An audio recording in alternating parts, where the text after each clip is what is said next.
Salut la famille, Jungleman à votre service, je suis très heureux de vous retrouver pour cette nouvelle vidéo. En plus c'est un sujet que j'affectionne particulièrement puisque c'est la sélection canine, la sélection des chiens.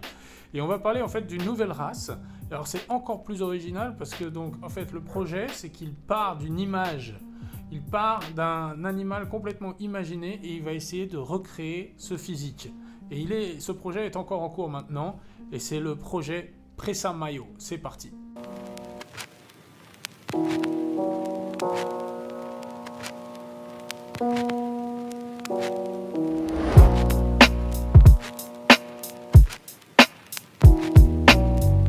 On va pas se mentir, quels sont les moteurs pour créer une race? C'est soit l'utilité, soit l'esthétique. Bah là, on est complètement dans l'esthétique. Et le mec, il a poussé encore plus loin le délire parce que lui, il a créé un concept dog. Voilà, c'est concept dog. Il a une image, il a dessiné, enfin, il a cette photo imaginée d'un chien et ça, c'est son projet. Il veut atteindre cette photo. Donc voilà, c'est un concept dog, comme un concept car. En fait, déjà, on va parler de l'initiateur du projet. Donc ça s'invente pas. Le Presa Mayo, il a été inventé. Enfin, il n'est pas encore créé, hein, mais en tout cas, celui qui a l'initiative de ce projet s'appelle Chad Mayo, d'où le nom du chien. Mais on reviendra sur l'appellation du chien.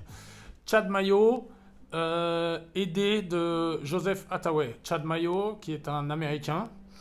Et qui est un artiste à la base. C'est pas son métier, artiste, mais en tout cas, un de ses hobbies, c'est d'être artiste, sculpteur. Alors, il y a plusieurs motivations qui peuvent amener à la sélection des chiens. Là, on est dans une motivation purement esthétique et c'est complètement assumé. Je veux dire, il le dit clairement, il veut atteindre ce physique, c'est un but esthétique, c'est son rêve, c'est ce qu'il veut créer. Donc voilà, je pense qu'il adore ces chiens, qu'il trouve ça très beau et c'est le but. Alors, il a beaucoup d'humilité par rapport à ça. Aussi, le truc, je sais déjà ce que je vais avoir comme commentaire. Les commentaires, il y a assez de chiens dans les refuges, pourquoi créer une nouvelle race? Oui, alors dans ce cas-là, oui, mais on peut aussi dire la même chose avec les enfants. Je veux dire, il y a déjà beaucoup d'enfants dans les orphelinats, donc pourquoi avoir des enfants?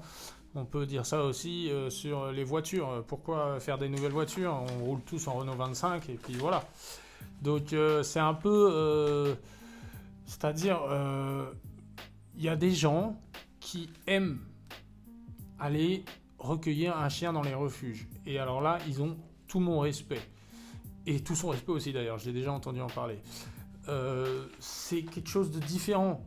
Mais il y a aussi des gens qui aiment les chiens de race, c'est comme ça, qui aiment les chiens de race, qui apprécient l'esthétique des chiens et qui vont travailler dessus. Et moi, je peux vous assurer que c'est passionnant. Voilà, c'est passionnant, c'est comme ça.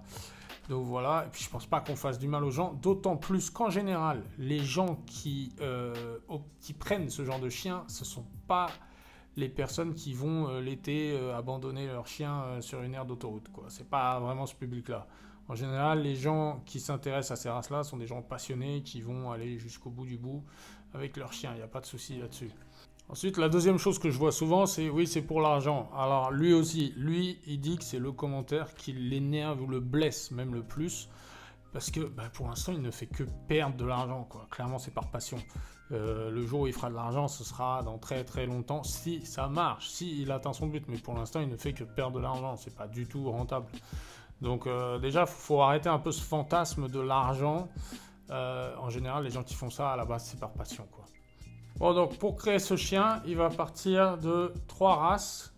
Le Mastiff napolitain, le Matin de Naples, pardon, le Bull Terrier et le Boer Bull. Voilà, c'est les 3 races. Il y a peut-être d'autres races dont il n'a pas parlé, mais en tout cas, c'est les 3 qu'il mentionne le plus souvent. Il a énormément de respect pour les Matins de Naples, la race des Matins de Naples, et pour la race des Bull Terriers, qui pour lui sont des races exceptionnelles, qui ont demandé beaucoup de travail pour en être là où elles en sont aujourd'hui. Par contre, il y a des propos qui peuvent faire un peu polémique concernant les Canet Corso. Il est un peu moins élogieux concernant le Canet Corso. C'est-à-dire qu'il dit que on n'a pas besoin de Canet Corso pour obtenir un Canet Corso. Alors qu'un matin de Naples, il faut un matin de Naples pour obtenir un matin de Naples. Et il faut un boule terrier pour obtenir un boule terrier. Je m'explique. En fait, ce qu'il dit, c'est qu'en mélangeant d'autres races, on peut très facilement retrouver un Canet Corso. C'est-à-dire, on mélange d'autres races, on coupe la queue à 10 cm et boum, on se retrouve avec un Canet Corso. On ne verra pas la différence avec que ce soit un Canet Corso de race ou qu'on le crée avec d'autres races. En fait, il dit que c'est un chien qu'on peut recréer facilement. Contrairement au matin de Naples ou au boule terrier, où il pense que c'est impossible. Ce sont des races tellement anciennes, tellement travaillées que voilà. Donc ça peut être un propos un peu polémique, surtout pour les passionnés de Canet Corso. Donc dites-moi ce que vous en pensez dans les commentaires, ça m'intéresse. Donc pour l'instant, ils en sont à la 4e génération. Ils ont eu des résultats plutôt intéressants. Donc clairement, quand on voit l'image de base, que je vous remets tout de suite, et l'image finale plutôt, parce que c'est à ça qu'on va arriver. Et donc, alors quand on voit un matin de Naples, clairement, donc il veut obtenir le gabarit corporel plutôt du matin de Naples, mais quand même un peu plus compact grâce au boule terrier. Et puis clairement, le boule terrier va amener ce côté museau rond, arrondi, enfin le faciès, quoi. Le faciès très spécial qu'est censé avoir le Presa Mayo, quoi. Et donc il a eu des résultats, notamment 2 résultats que je trouve très intéressants avec un chien qui s'appelle Smoky Point. Donc je vous le mets tout de suite. Donc regardez un peu ce physique. Et c'est vrai qu'il a fait un commentaire à un moment sur une photo. Il disait mais regardez ce cou, quoi. On dirait vraiment un cou de pur sang arabe. C'est vraiment très très beau. Et puis bon, le faciès très, très bizarre, très particulier, très nouveau, qu'on n'a un peu jamais vu. Qui rappelle évidemment le boule terrier, mais c'est quand même différent.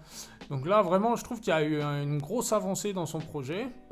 Et puis, je pense que c'est le chien dont il est le plus fier, s'il en parle le plus, c'est l'Orax. L'Orax que vous voyez ici. Et là, alors noir, donc je trouve qu'on voit un peu moins les détails du corps du fait qu'il est noir. Donc sur l'Orax, on peut voir que le corps est massif, musclé et bien compact, que les membres sont courts mais musclé.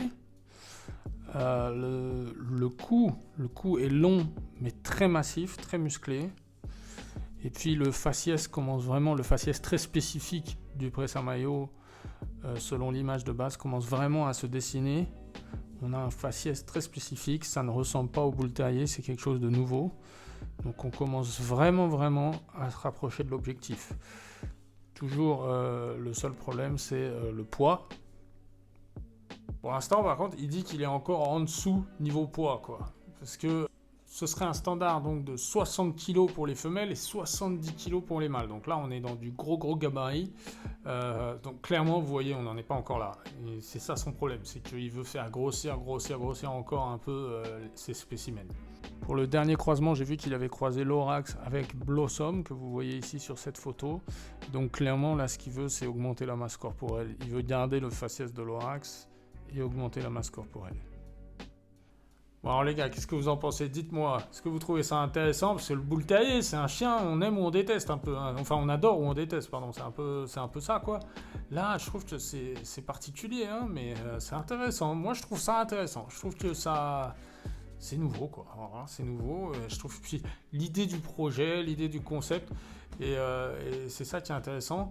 Et le gars, la façon dont il présente le projet, ça peut vraiment suivre les avancées de son projet. Et si vous regardez, il répond à tous les commentaires aussi. Non, il est vraiment dans la communication et le partage. Et c'est vraiment un projet... comment dire, c'est un projet de groupe, quoi. C'est ça que je trouve assez cool. Puis comme je vous le disais, clairement, lui, il est là, il assume, quoi. Il est dans l'esthétique, il est là, lui, il dit j'aime les belles choses. J'aime les belles choses, voilà, j'aime un beau chien, j'aime regarder mon chien, j'aime quand les gens regardent mon chien comme si, voilà, dans la rue, des fois, c'est vrai, moi aussi, moi j'aime bien voir des beaux chiens dans la rue, des chiens rares que je vois jamais. Et ben voilà, lui c'est pareil, il aime bien pouvoir apporter ça aux gens, que les gens puissent voir quelque chose qu'ils ne voient pas souvent. Et puis il faut arrêter un peu l'hypocrisie. Enfin, je veux dire, les 3/4 des gens choisissent leur chien pour l'esthétique, quoi. Et c'est quoi le pourcentage de propriétaires de chiens qui font travailler leur chien? Allez, ne soyons pas hypocrites. Et arrêtez 2 secondes là, arrêtez de me dire que vous êtes tous adressés vos chiens pour le travail, l'attaque, l'utilité, vous êtes tous des bergers là, regardez mes vidéos, c'est pas vrai, non, vous aimez l'esthétique, vous aimez les beaux chiens, c'est vrai ou pas? En tout cas, moi, c'est vrai. Non, mais il a raison. Je l'ai entendu dire que lui, ouah, son chien, il aime regarder ses chiens, il aime avoir des belles choses chez lui. Allez, les gars, faites pas les mecs là, faites pas les mecs et les filles là, je sais pas, faites pas les susceptibles là. Non, non, non, non, non, non. Moi, je sais ce qu'il en est. On aime tous les beaux, beaux chiens. Enfin, en tout cas, dites-moi dans les commentaires. L'autre polémique aussi, polémique qui est quand même assez française, hein, parce que c'est pas dans tous les pays qu'on en parle, mais c'est la coupe des oreilles. Il coupe toutes les oreilles de ses chiens. Bon, pareil, ça, il assume complètement, très américain sur le sujet, parce qu'aux États-Unis, ils essaient vraiment de garder ça légal. C'est-à-dire que lui, il s'en défend, il dit que c'est beaucoup plus beau et que comme il est dans une recherche de beauté, bien évidemment, bah, il coupe les oreilles.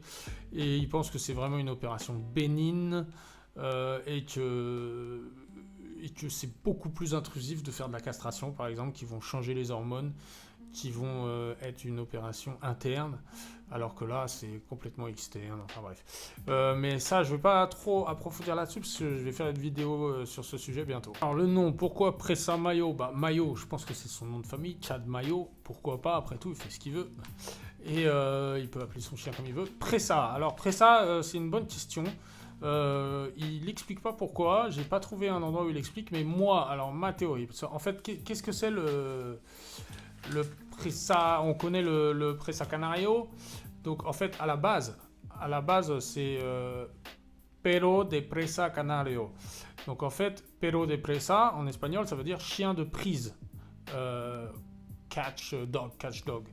Et c'est aussi la même définition pour le fila brasileiro. Fila brasileiro, à l'origine, c'était son de fila. Superbe accent brésilien, merci. Ça veut dire pareil, ça veut dire chien de prise. Donc en fait, c'était les chiens qui attrapaient les proies, c'était les chiens de chasse, comme on peut voir pour les dogs argentins par exemple. C'était ça à la base, mais probablement il y a très longtemps. Parce qu'au final, le Presa Canario et le Fila Brasileiro, ils ont été utilisés en tant que chien d'utilité, en tant que bouvier, donc ils n'ont pas forcément été utilisés pour la chasse très très longtemps. Ou en tout cas, ils n'ont pas été utilisés pour la chasse depuis longtemps. Presa Canario était un chien de combat. Donc voilà, donc c'est peut-être ça, c'est peut-être un clin d'œil à ces chiens qui sont des très très très très gros molosses. Et je pense que c'est par rapport à ça qu'il a voulu faire une référence, même si normalement, voilà, ça devrait être Perro de Presa pour avoir un nom complet. J'ai vu aussi qu'il appelle son chien Moloso Presa Mayo. Voilà, donc ça, ce serait peut-être le nom complet, je sais pas. Bon, en tout cas, il fait ce qu'il veut, c'est son projet, c'est son concept dog, donc il peut l'appeler comme il veut. Si vous créiez votre propre race, comment l'appelleriez-vous? Moi, je sais pas, peut-être que je l'appellerais le Dogo Robin Jungleman. Dogo Robin Jungleman. Non, le Dogo Robin, c'est pas mal en vrai, Dogo Robin. Ou le Dog de Robin, ça c'est pas mal. Ok, non, dites-moi dans les commentaires, tiens, comment vous appelleriez votre chien, vous? Comme je vous disais, pour l'instant, ils en sont à la 4e génération. Il faut environ 1 ou 2 portées par an. Donc, on va voir comment ça va avancer. Mais bon, peut-être qu'un jour, bientôt, on verra le Presa Mayo arriver. Moi, je vais vous dire mon avis sur le gars. Clairement, il se considère pas du tout comme un généticien ou quoi. Déjà, il est super humble. C'est juste un passionné de chien, voilà, c'est un passionné de sélection. Après, au bout d'un moment, quand on fait de la sélection, on n'a pas besoin d'être généticien, on sait à peu près les gènes qui ressortent, on voit ce qui se passe, et puis il fait de la sélection au physique. Le gars, il est super humble, il assume ses positions, mais je trouve que beaucoup de gens devraient les assumer, ces positions, parce que, comme je vous dis, mis à part une minorité de personnes qui prennent leurs chiens dans les refuges et pas pour le physique, la grande majorité aime les chiens, et pas que les chiens, tous les animaux pour leur physique. Donc c'est l'admiration du physique, la beauté, c'est ça aussi qui attire. C'est une des grandes raisons pour lesquelles les gens ont des animaux. Donc voilà, donc je pense que ça, il l'assume. Le gars, il est très clair là-dessus. Il est passionné, il fait pas ça pour l'argent, clairement. Il fait ça par passion. Moi, je trouve que le projet est original. Le gars, il fait son truc. Il inclut tout le monde. Il est super ouvert. Il est super accessible. Moi, je suis plutôt pour, je vous le dis. Mais dites-moi dans les commentaires ce que vous en pensez. N'hésitez pas à me contredire. Il n'y a aucun problème avec ça. Moi, j'aime bien, j'adore justement voir vos avis et voir ce que vous en pensez. Voilà, famille, j'espère que ce contenu vous a plu. C'était le Pressa Maillot. Moi, je trouve le projet super intéressant. Dites-moi ce que vous en pensez. Et puis, allez suivre, allez voir sur son groupe, sur sa page Facebook aussi. Et allez me suivre aussi sur Instagram. N'oubliez pas de commenter. Dites-moi ce que vous en pensez. Commentaires positifs, négatifs, tout ce que vous voulez. On discute, on débat, il n'y a pas de souci. Likez, abonnez-vous. Et voilà, c'était Jungleman à votre service. Et je vous dis à bientôt. Ciao.